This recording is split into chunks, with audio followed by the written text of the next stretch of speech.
Welcome to the Zachrilege cast, the one interview podcast that brings the best and brightest of the atheist, skeptic, and just plain cool community to your earballs. This is episode 34 of the show. I am recording live on October 27th, 2015.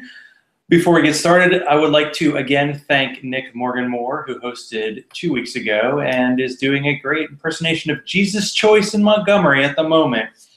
So tonight we bring on a man, a myth, and a legend, and a beard.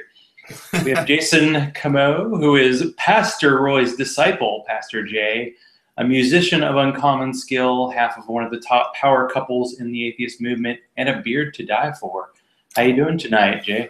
I'm pretty good. I do want to correct you, though. At the very beginning, you said the best and the brightest. I don't know if I qualify for that. Well, you become the brightest when you add those cool filters to your videos or whatever. Yes. Whatever you snap your fingers into your wizard helmet to make everything sound and look cool that I could probably do if I took 5 minutes, but not so. Yeah, it's a lot of the stuff I do is just easy. The trick is convincing people that it's harder than it really is. So it's pretty good. I like that. So how you doing tonight? Doing good. I was at a work event that, of course, went longer than expected and ate and drank way more than I should have. So I'm here like trying to pretend I'm feeling normal, but you know. You and I are in the same boat. I just had Italian. I had a bunch of salad and a bunch of pasta stuff, so I'm not feeling too great either. So. Okay, we're on top of our game. Everybody listening to us. Yeah. As good as it gets for Tuesday night. Come on, we're doing well. We're doing very well. Yes. So usually at the beginning, I kind of give the background story. So were you raised in any kind of religion? How did you become the man you are today?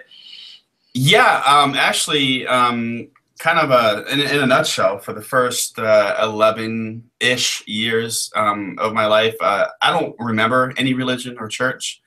After that, my family and I, we moved to New Hampshire, and at that point, for a variety of reasons, my mother and my father decided to start going to church. And at first, they went to the Church of Christ, and then a member of another fundamentalist church told my parents that the Church of Christ was a cult.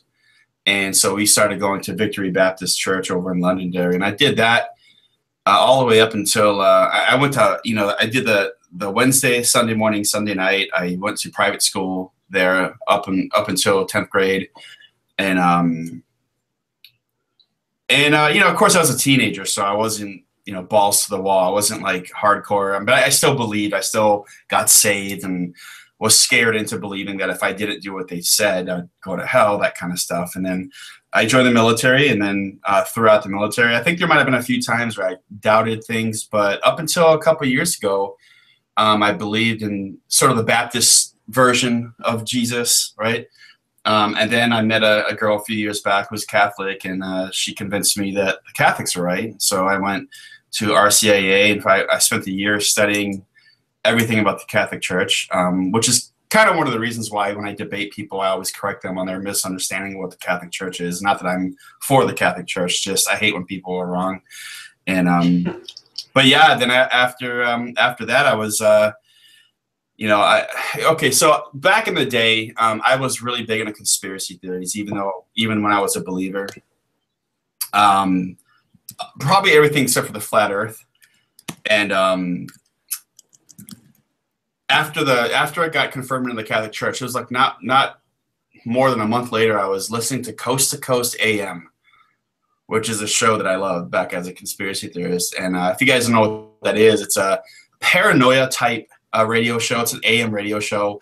It's very interesting, but there are some crazy people on that show that believe in like John Lear believes that there's a soul capturing device on the other side of the moon. Anyway, that show had Bart Ehrman on it, where he talked about the Bible and how there was a lot of mistakes and forgeries. I'm like, yeah, bullcrap. I'm gonna study them. I'm gonna make my Catholic mission. I'm gonna save atheist souls. And so I started researching the historicity of the Bible and try to understand as much as I could. I'm no expert, don't get me wrong, but I was convinced enough to think that the Bible wasn't all that it was cracked up to be. And once that went away, once that dissolved, once my foundation, i.e. the Bible, dissolved, everything else kind of just fell apart. And took a few months, but I couldn't believe any longer. Not when a religion and a God are based on this one book. Couldn't do it. So of course other things led to me not believing more, if that makes any sense. But I'm always impressed when one version of Christianity calls another one like a cult. Yeah, I mean, of course, like if people do nitpick that definition, but at the end of the day, if you just step back and you casually look at religion, it can all come across as cultish. That's my opinion. I'm not saying that's like a fact, but yeah, it can definitely come off as cultish. But I've said this before, but I will give religion props.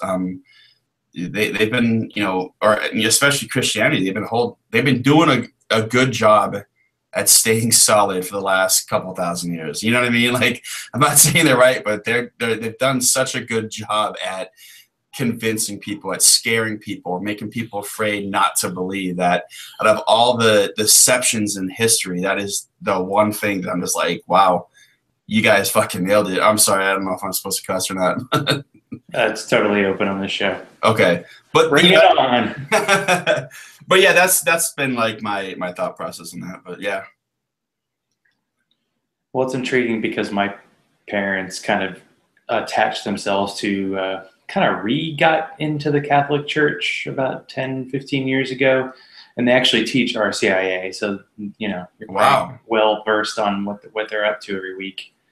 No, yeah, that's the thing. I do have a soft spot for the Catholic Church, in not with the popes, or the priests touching kids, not that kind of stuff. But I did learn a lot more in a short period of time with that church, and I did meet a lot of nice people. Unfortunately, after I left the church, all the people that I associated with stopped talking to me, and the only time I ever got a call from that church again was when they wanted to find my new address so they could send me my tithe envelopes. So that was kind of annoying. But no, I do have a soft spot for the church, in that if I were to, if for some reason not that this is going to ever happen, but if I did ever, for some reason, if I was ever convinced enough to believe again, I would have to accept the Catholic Church's teachings based on how they're actually more fundamentalist and literal with the Bible than even fundamentalists are. But I felt like at the time I was convinced more by the Catholic Church. Again, I'm not saying I am religious. I'm not saying I'm deconverting. I'm just saying that they seem to be a lot more serious in what they believed, in how they went about, with their approach to worshiping God and everything like that. Now, that's not to say they're not fucked up in a lot of ways either. I just want to be clear on that. You heard it first here, Jason, pro-Catholic. Yeah, right. No. I would wear the I Heart the Pope T-shirt in the next Atheist on Air. Yeah. That'd be awesome. Well, what's funny? Like, I am a glutton for punishment, and I find, I moved down to Texas back in February, and I don't, and at least not as much as I used to, I don't really talk. I've kind of pulled back the reins a little bit on my activism. I've been a lot more quieter, and in some aspects. I mean, it doesn't mean I don't every once in a while call somebody out for bullshit or whatever, but I still stay in touch, though, as far as like listening to Republicans, for example, or I listen to the Catholic EWTN, and just part of it's like nostalgia, but part of it is just me. It's like a high almost of going, what the fuck are they talking about? Like, for example, you had this one woman doing this donation thing to end abortion. We got to stop abortion. If anybody has any ideas on how we can get rid of it, call us. And all I can think about was, well, you can help by making people wear condoms. I'm not saying it's going to like end abortion, but don't sit here and say that, oh, you guys aren't allowed to do this, and you're not allowed to do this either. And I used to debate on my ex-girlfriend about that. She's like, well, people shouldn't be having sex anyway. I'm like, well, that's not how the world works. People are still going to be attracted to each other, and they're going to have sex. And instead of saying abstinence and then getting mad at them when they are in a situation where they can't have an abortion, why don't you, make some sort of effort to give them birth control? Or, it's just, Yeah, so I don't agree with everything anybody says, to be honest, especially the Catholic Church. Don't agree with anyone ever. Maybe there's something to be said for the Catholic Church because they kind of just tell you, here's what you're supposed to think. Like they interpret it for you in a way.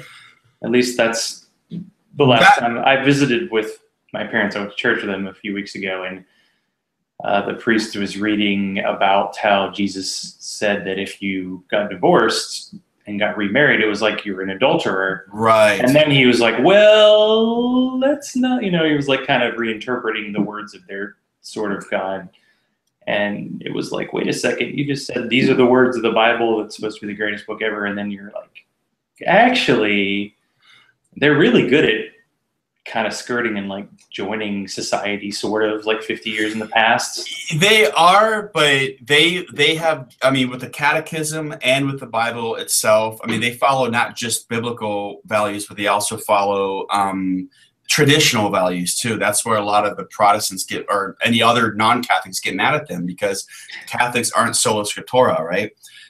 But in one sense they are. Like, for example, the reason why Catholics believe that the wafer or the unleavened bread and the wine actually turn into the body of Christ and the blood of Christ is because in the Bible there's a passage, I honestly, I think it's Mark maybe, where Jesus is at, he's at his, is it the Last Supper? I forget, but he breaks apart the bread and he said, this is my body. And there were people in that passage. It talks about there were people in the room that were watching him. They're like, "Fuck this! That's dumb. We're leaving." And the only people that were left in that story were his 12 disciples or apostles, or whatever. And he was like, "Are you guys gonna leave me too?" And they're like, "We have nowhere else to go." And so the Catholics look at that and go, "Well, if Jesus meant that metaphorically, he would have said, guys, I'm just kidding. I don't mean really." But he didn't. He let them go, and then and that's where the Catholics look at that in a literal sense.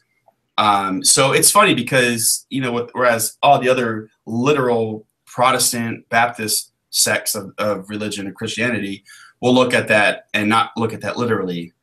You know what I mean? It's like nobody's doing things the way they're supposed to be doing. Like the literalists don't really follow the Bible literally, and the Catholics who don't follow the Bible literally actually kind of do. It's such a mess. It really is. And the reason why they skirt the lines of, as far as integrating in society is because it takes so long for them to go through. It's like politics in the Catholic Church. It takes forever for them to go through their laws and the rules and the regulations. And yeah, it's a nightmare. Yeah, I think my parents left the previous church because the pastor left and the new one was actually more literally Catholic. So it was a more liberal version. Yeah. I don't blame people for that because that's kind of where society's at.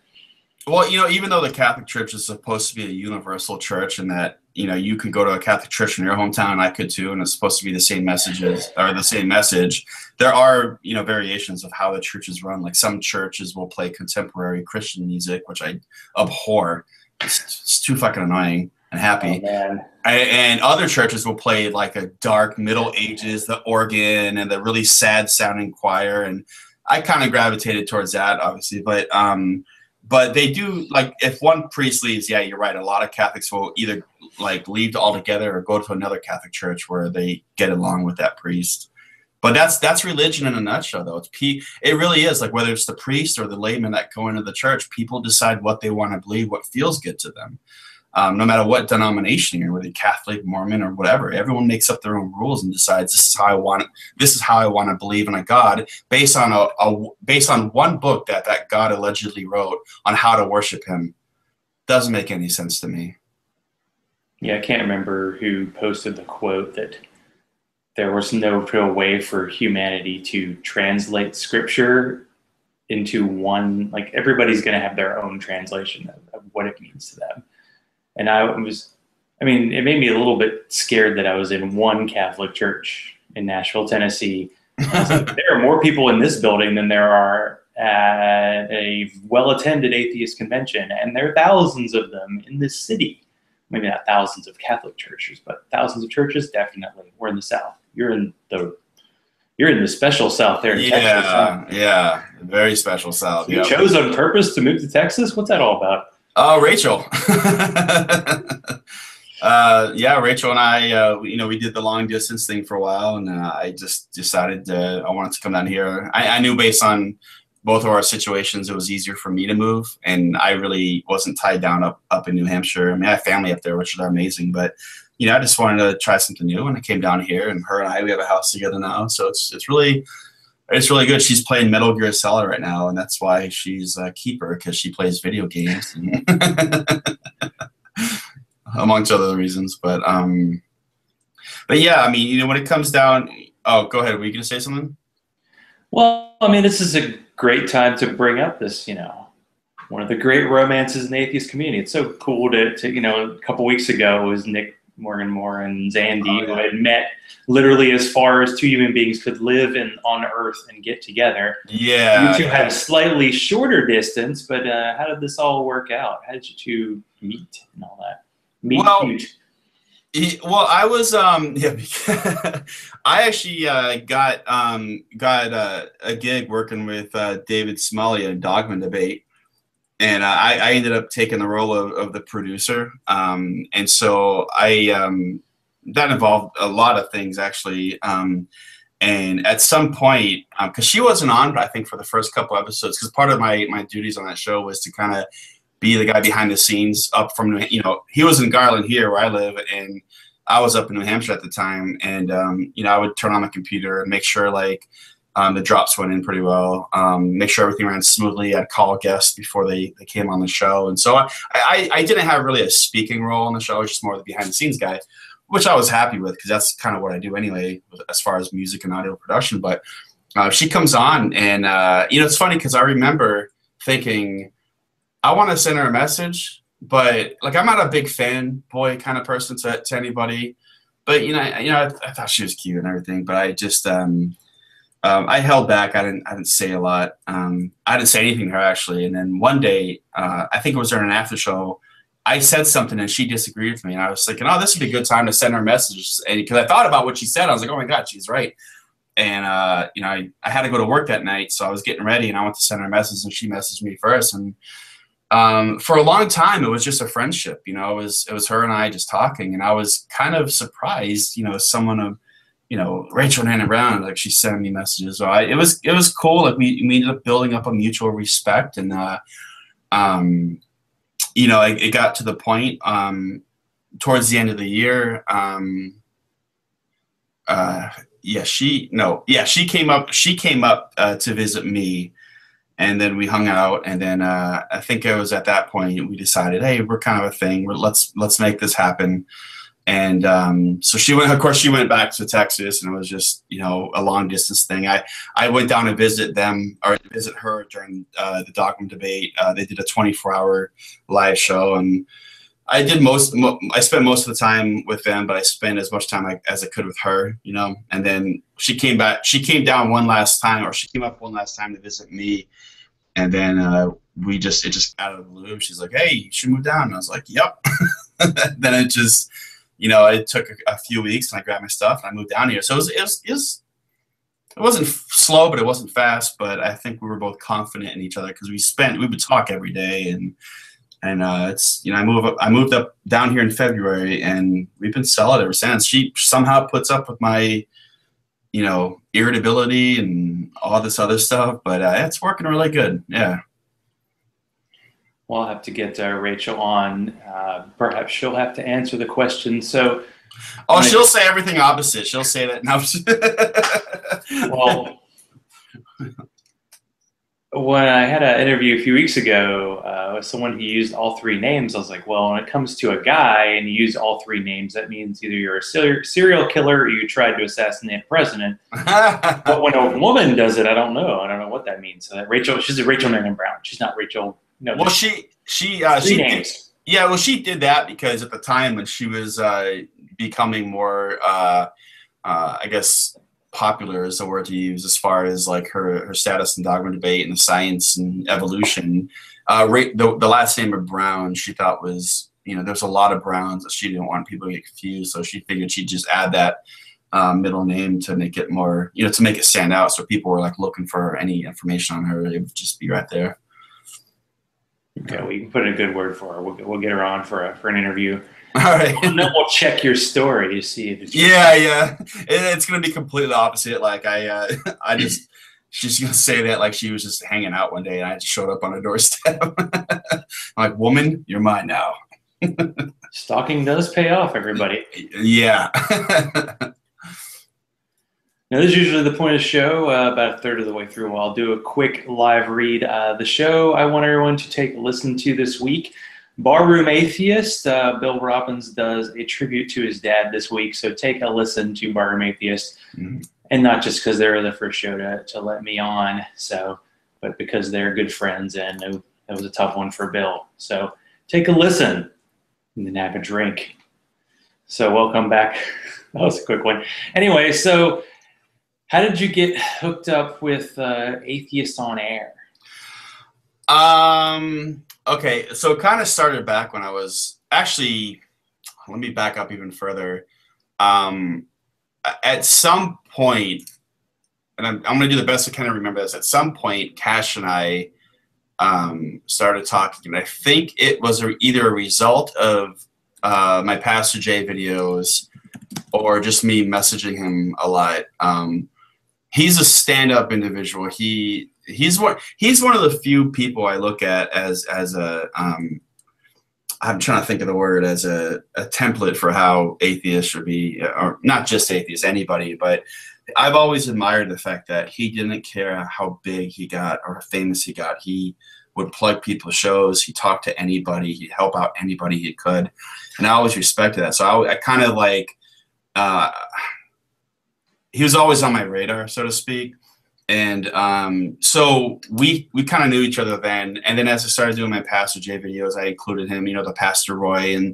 And I think we both just got a mutual respect for each other. But it wasn't until I moved down to Garland where, he ended up taking a break from the show, and Rachel got a gig on the show. And there was a lot of behind the scenes stuff that was happening as far as trying to get the show back on there, because Cash was doing a lot of the live stuff. And so Professor Steven ended up taking it upon himself to kind of, he and Cash worked together, and it became Professor Steven's job to do all that. And he did a kick-ass job doing that. Well, Rachel became the co-host of that. And then at some point I just became like the guy that comes in when Rachel doesn't have anything to talk about. It's just, it became one of those. I wouldn't call myself necessarily a co-host, because it's really it's Cash's show, it's the Professor show, and it's Rachel's show right now. And I'll come in if there's a guest that I want to talk, or if I just want to say stupid, funny things. Because to be honest with you, if you put me up against Professor and Rachel, I don't know where to start, because they are some smart people. So, but that's really kind of the story on and how that happened. I mean, things just kind of fell into place, I think. And that's how it is within this the community, I think, is as you start to grow on your own, as your show becomes, again, I hate using this word, but as it becomes more popular, and you start working with people, and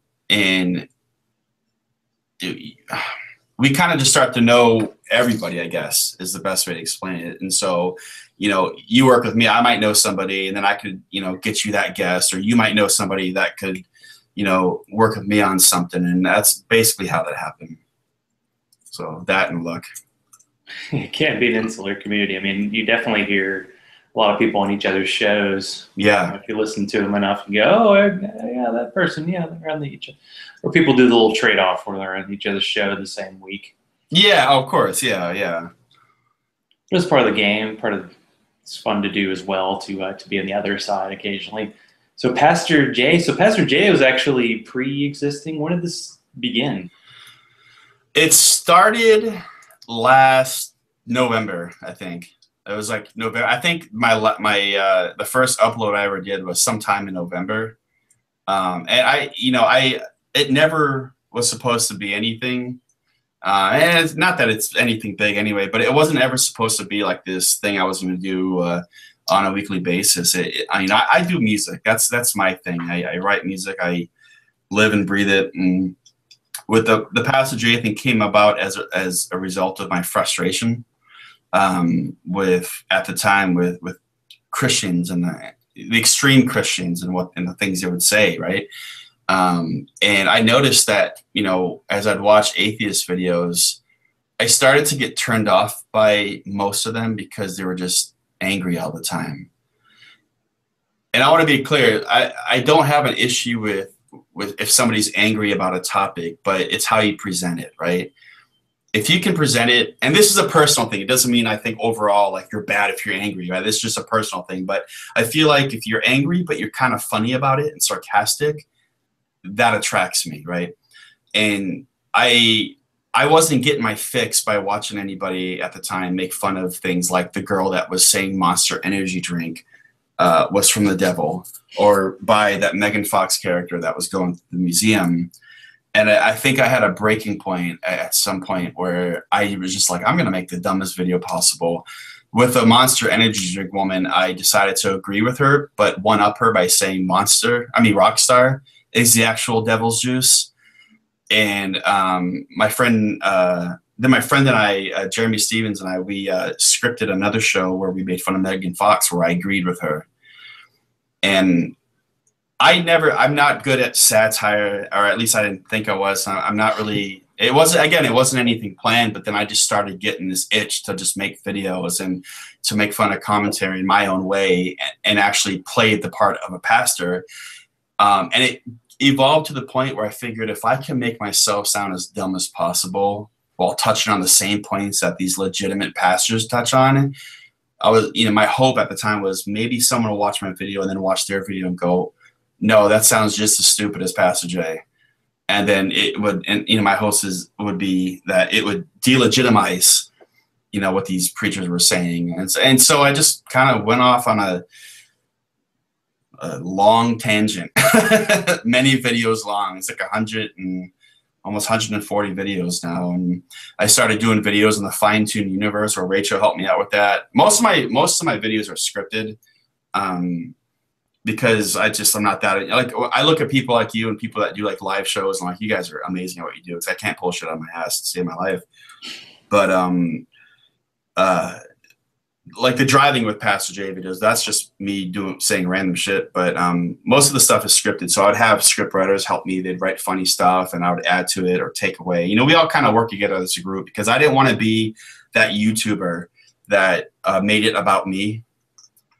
I wanted to include people that supported me, or that helped write the show. So whenever I talk about Know the Truth, we joke that we have deacons in our church, in our fake church, and these people are there. They help me write the show, and they make it happen. So yeah, it's like, on one hand there's a lot of thought put into it, but on the other hand there's not. Yeah, how do you end up getting like minions to help you out, or deacons, or I guess if you give them a cool title like that, then you can definitely get people to help you, right? No, it's more like, imagine a bunch of friends just hanging out and doing fun things. This is going to be a horrible analogy, but it's like having a band. You have somebody that fills up the role of the bassist, and maybe that's not the best role, but they have fun doing that. And you have a drummer, you have a singer, and so I'm not trying to sound narcissistic, like I'm hot shit, I promise. But the only analogy I can use is like, you have some of my friends who really love script writing. They love writing funny shit, but they might not be good in front of camera, or they don't think they are. I think they're great, but they might not think that. But they're happy just writing the stuff, and then so it becomes this group effort, and we all just get together and have a good time doing it. So it's not like I look at them like they're minions or anything like that. I never want to run stuff like that. I always want to make it so everyone that works with me is included, that they're part of it. I always want to make them feel that they're part of this thing too. It's not just, I'm just the ugly face that, makes weird facial expressions in the camera and says dumb things. You, Jason, are hot shit. Come on. Accept it. No, you got to be humble. No. So what's it like being in Texas versus New Hampshire? How does it feel? It's hotter, but it's a dry heat, so it's not that bad. But I growing up in New Hampshire, I'm used to seeing the trees. I'm used to sensing the weather, the snow. all aspects of that, and it's very, I guess I'd say gloomy. Lots of trees. Down here, it's different in that it's drier. There are trees, but there's not as many. The people down here are a little bit different. In New Hampshire, most people I know don't care. Like if you're like, oh, I'm an atheist, like, yeah, cool, let's have a beer. No one, there's not a lot of discussion, which is probably why I don't have that passion like a lot of people do to constantly engage in debates and stuff like that.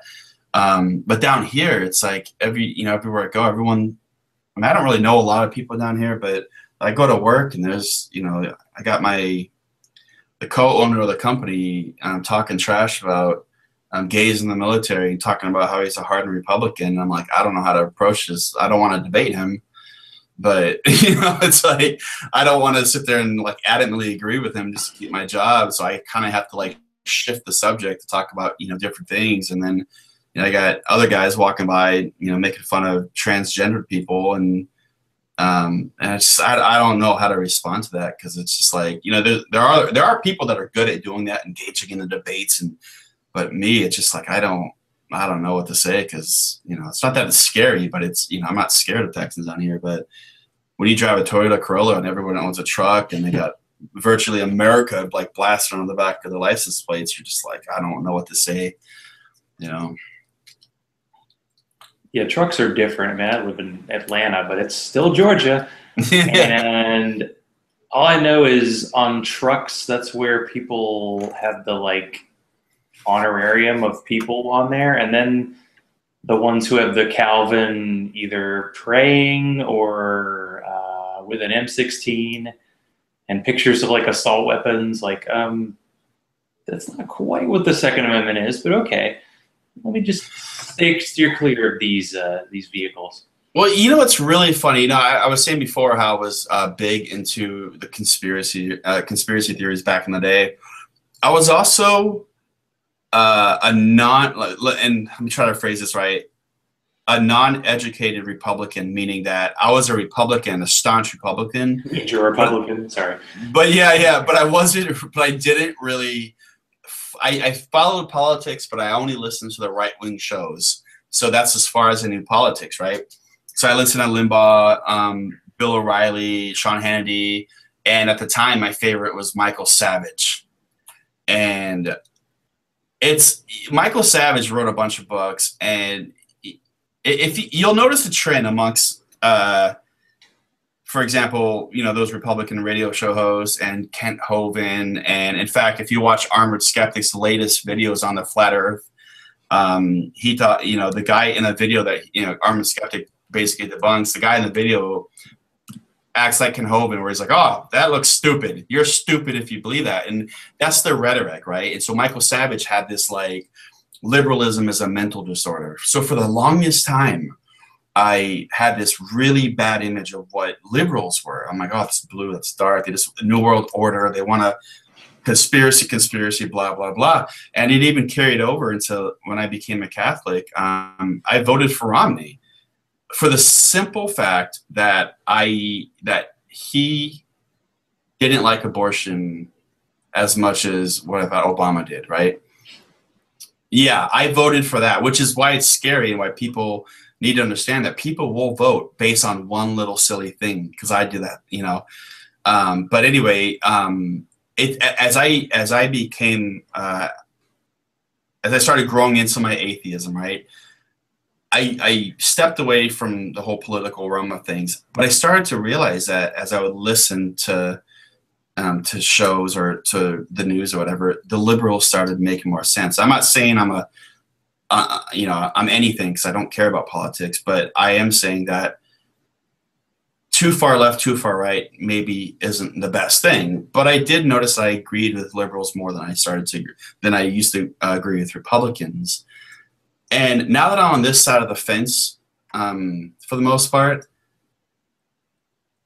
I don't know how else to say it, but being a Republican, having that mindset is a severe mental disorder to me, right? Like anti-gay, anti-abortion, anti-women, America, get your guns out. It's like, what the fuck is happening, people? And I'm not saying liberals are the best. I'm just saying, like, it's funny how your views change as your religious preferences change too. It's something to pay attention to if you're on either side and you switch over, I guess. Well, maybe you make a good point, because I don't think, or maybe it's like being religious in the Bible. Like, nobody believes 100% in the Bible. Right. No one believes 100% in what is quote unquote mainstream republicanism these days. But right. There's one issue that people catch, like the Planned Parenthood. It was like everybody's wet dream. Look, they're trying to sell baby parts. And I even got an argument with someone on Twitter about it. And even though I said, oh, by the way, that video you're talking about has been totally debunked, and they don't care. Like, I don't care. It's still bad to do that. Yeah. But I don't know. It's like it's all or nothing. And as you said before, the people who are against abortion are also against like birth control and sex education, which would obviously decrease abortions, as Planned Parenthood does on with everything that they do. Yeah. But it's like you have to accept, it's that iTunes agree. You just click the I agree. You don't read the whole thing, and you have to be all of it. And it's maybe that polarization. It's like you have to agree with everything with us, or you're against us. And damn, that's hard. Well, in my opinion, it seems like when you have that mentality of black and white, you will avoid evidence when it's presented to you. That's why, and Rachel taught me a lot about this, actually. I've taken the worldview that there isn't really a black and white. I mean, there are some issues, like, for example, don't touch kids. That, like, there is no in between, right? But there are a lot of issues that we talk about. And I've been seeing the Facebook feeds for the last couple months. This person doxed this person and that and this.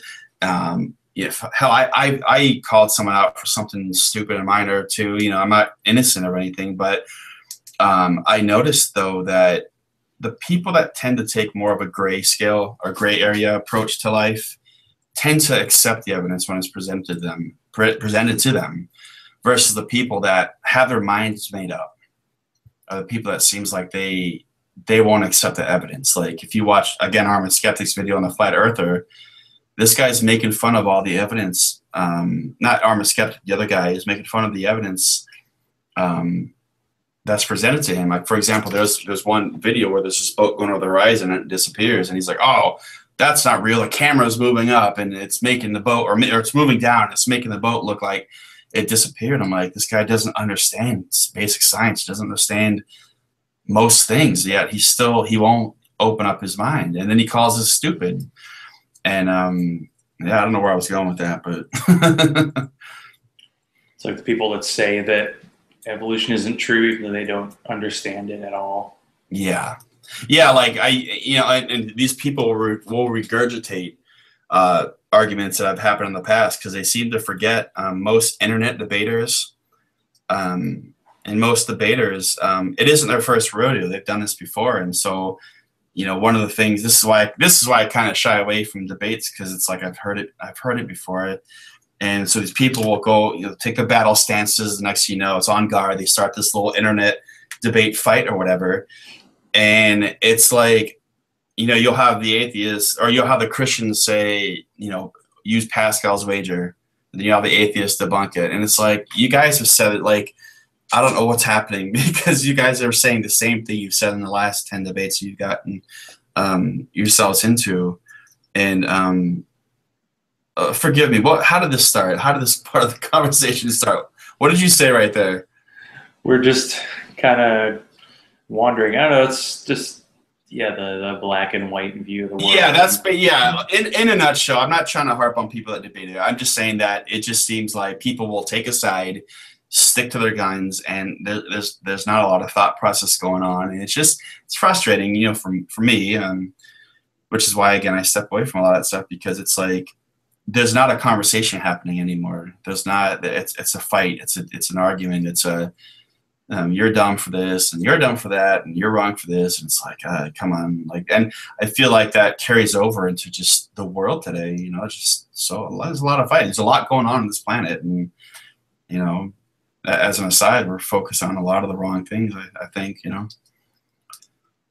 But Well, I mean, when I first started listening to atheist podcasts, like the Atheist Experience, yeah, their arguments or kind of counter arguments of these biblical views were like mind blowing to me because I never heard them before. right. But 5 years later, you've pretty much heard them. Like anytime an atheist has a Christian on to kind of do a debate, it's like, I'm not going to hear anything I haven't heard before. You might hear a story of a person that you haven't heard before, which is interesting. But Yeah. the arguments are usually not the same. They might be reformed. And you're like, well, then is there a way we can get together, or is there going to be this, you have to believe this or not?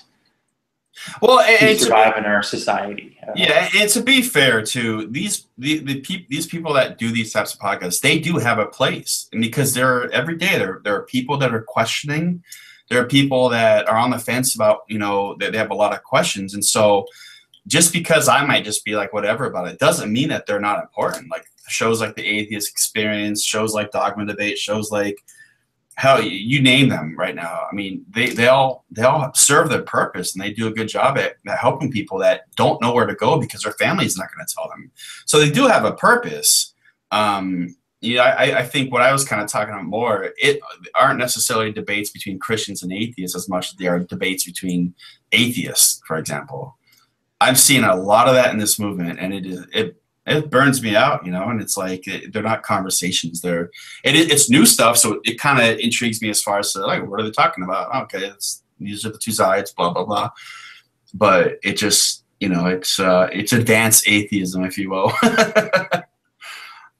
Well, I guess it all ends up going that way, where people getting in their corners. But it is another thing that's fascinating is you get involved in the movement, you get to know people, and then you see people getting in these arguments. You're like, wait a second, I thought we agreed. And it's like, well, you have this one thing in common, but that's it. You might have other stuff in common, but it's a coincidence. There have been quite a few people over the course of the last year that I distanced myself from. And with respect to them, they're not bad people. They're not, you know, I don't hate anybody. I'm not saying like, oh, they're assholes. But I've distanced myself because for one reason or other, maybe I didn't agree with how they went about things. Maybe I didn't agree with, you know, their version of atheism, so to speak.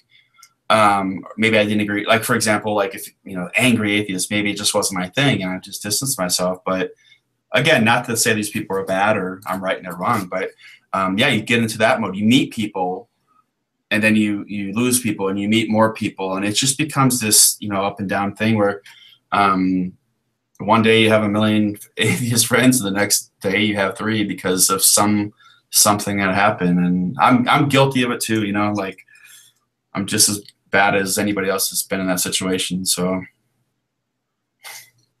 well, tonight on the Zachrilege cast, you are absolutely right. Everything you say is correct. Well, you know, it's like, again, touching on that, there are, you know, life is weird. You know, we make mistakes, we do stupid things, we say certain things, and, you know, sometimes you are wrong, sometimes I'm wrong, you know, just the way it goes, you know. Yeah, now, how did you come up with a show that's actually title that's kind of harder to spell than my show name? You know the truth, which every time I tried to type it into YouTube, it would actually auto-correct it. Yep. So I couldn't find it. I should have thought that through when I created the channel, because I'm sure a lot of people miss it. But I actually, again, going back to the whole Pastor J character, which is another thing, I kind of formed that as I went. It wasn't anything I had planned right away, but I wanted to make the channel obviously satirical. And I think the subtext at the time was to say that all pastors are idiots, and this is probably how they'd spell this. Although I probably didn't really mean that when I thought that, but that's part of the character, right? And so when I wrote Know the Truth, I'm like, how can I make this obvious? Because I knew the way I was going about it, I knew there'd be a lot of people that would say, this guy's for real. And I didn't want to deal with that. Not that I was afraid to get negative comments or negative feedback, but I just didn't want to have to explain it every time. But because I wanted people to know that it was satire without me having to explain that it was. Sadly, a lot of atheists thought I was legit, but to their credit, they probably thought that because they watched only 20 seconds of the video, where I might have been more serious, than throughout the rest of the video. And I started to respond, at first to people like that, and I would tell them I was satire. And so I thought, I don't want to do that all the time. And I ended up changing the way I did things, and I became an expert level 99 troll, because people would say like dumb things on YouTube, thinking that I really cared about, the channel. Because I've always viewed it as just a side project, as a hobby, not anything like I was going to make it my career or nothing. And so I would just troll them back. So yeah, with what you asked, the name, it was meant to be obvious. Yeah. And unfortunately, people didn't get that. It's so hard sometimes to distinguish between someone who's trolling and someone who's actually really believes that. And no matter what you do, if you zig, then someone else is going to zag, and it's just hard. Well, the trick to being I would call myself a defensive troll, meaning I don't actively go out and troll people's channels. I actually leave most people alone in regards to that. I don't make it something like, it's Saturday night and bored, let me hurt somebody's feelings. I usually do it whenever somebody leaves a stupid comment, or if a Christian decides to like for example, on there's another channel that I did a video for called I Have Found No God in These Heavens. And that was a channel that one of my friends who passed away in April, he made that channel. And so his wife and I made this video about death. And this person came on, it was a Christian, and started talking about, because we quoted Ernest Hemingway, and Jeremy Stevens wrote the script to that video too. And this person started giving us shit because we quoted Hemingway, and we're like, okay, here's the deal. This is why we did that. And it was like the explanation that we all gave to this person just wasn't the answer they wanted. And it didn't take me long to realize that they were just, being willfully ignorant. And so I just decided to start saying dumb things.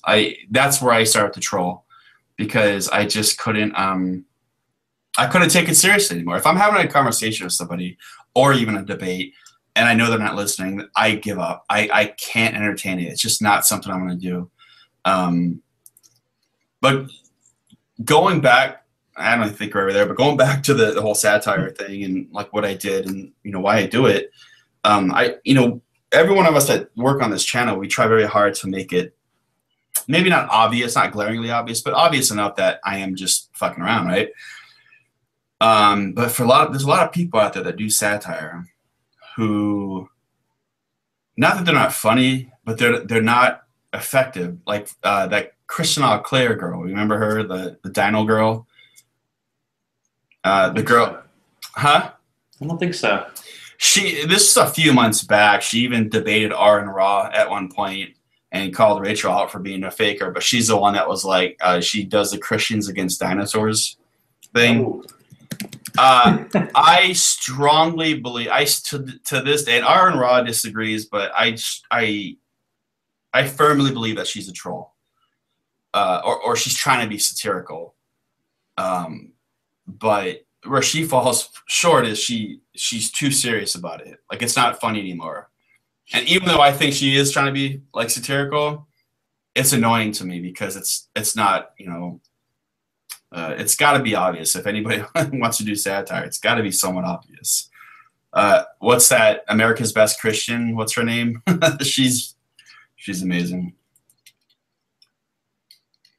Yeah, that's true. Now, when you do your show, because I don't do any kind of editing.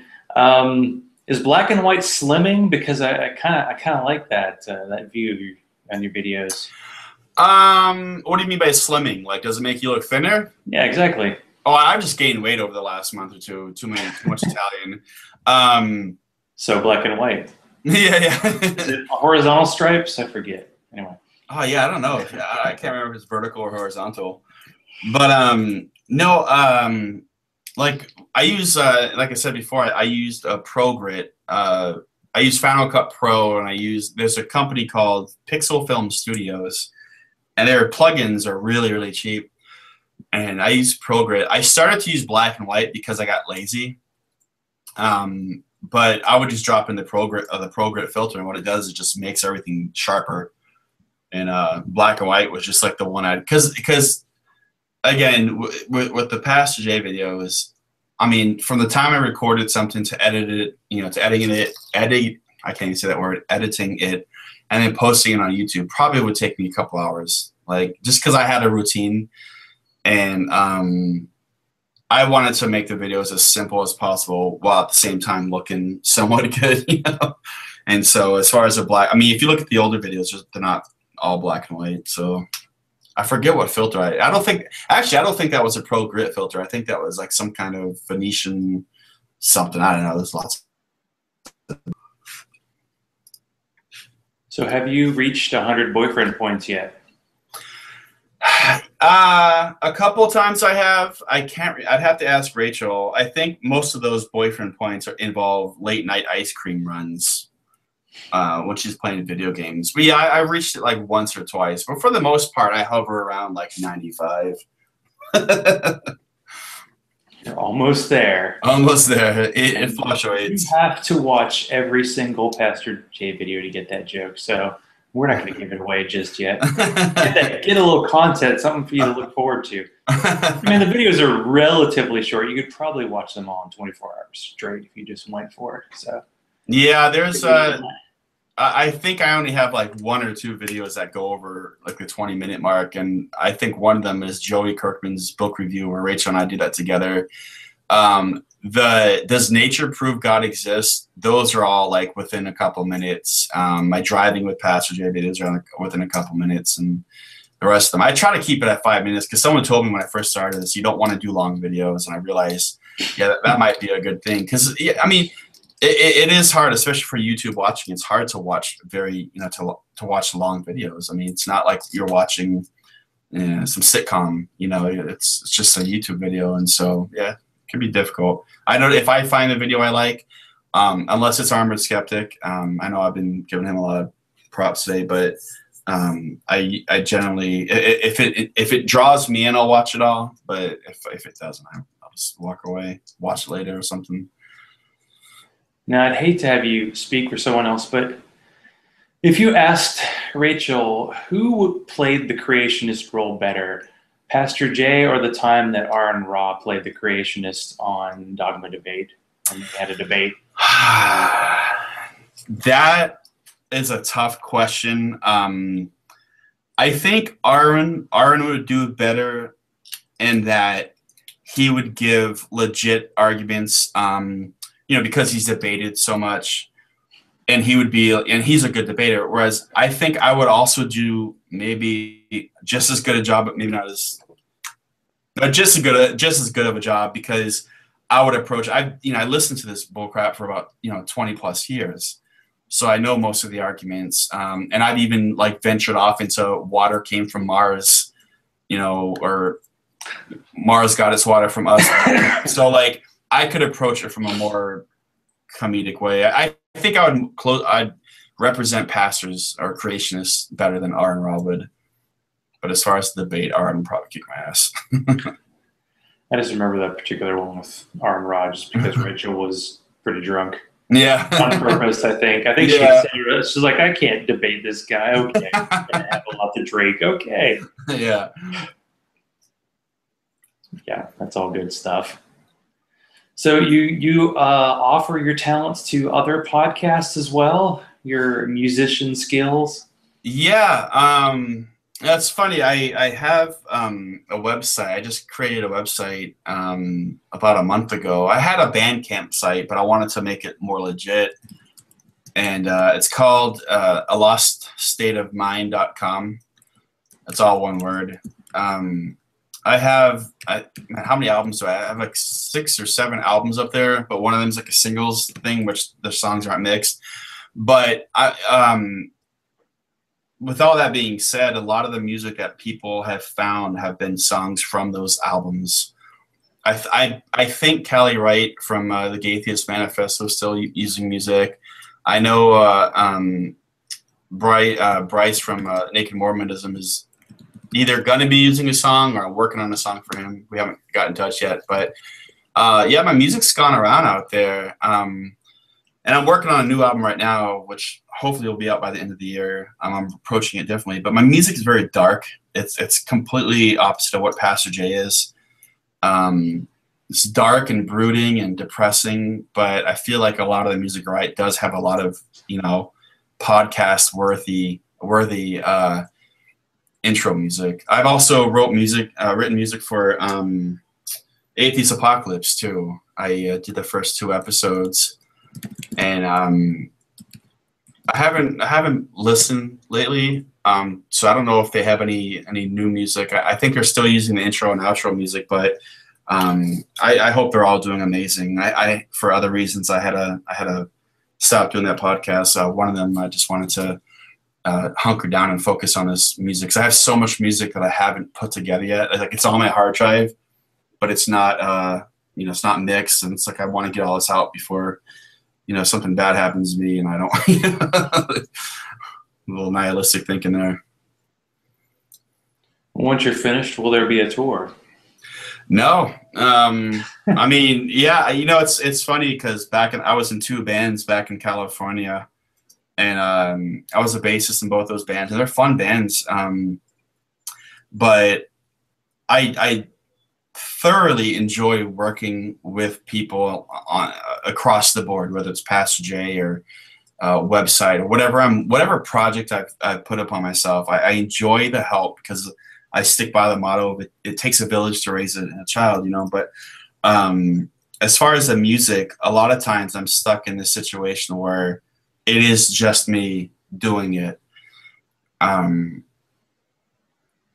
the people that do help, they live too far away, and I don't know enough people around here, or even up in New Hampshire I didn't, where it became a band. So I'm okay with that, though. I like doing studio work. I like pushing out studio songs. It allows me to be more creative, and that I'm not confined by how would a band play this.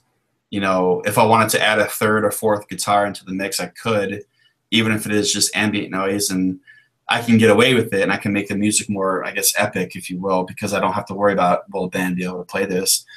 But, if it ever came down to it and people were like, hey, we should do something, let's do a couple shows, I'd do it. I'd definitely have fun with it. But it's never really been a thing for me. I've never dreamt about being a rock star.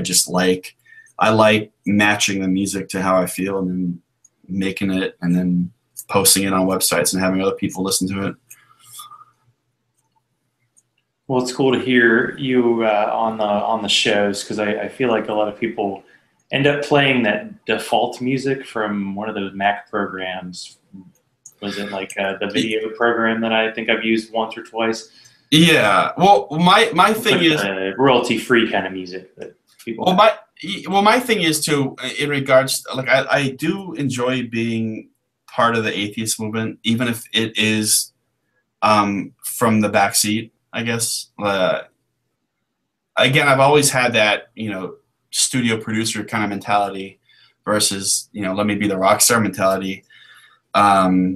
Just because it's not because I'm against one or the other, but I have seen a lot of podcasters. I don't think I could podcast. It just seems like a lot of work, but I see a lot of podcasters out there that I think to myself, like, if they would use my music, that'd be one less thing they had to worry about.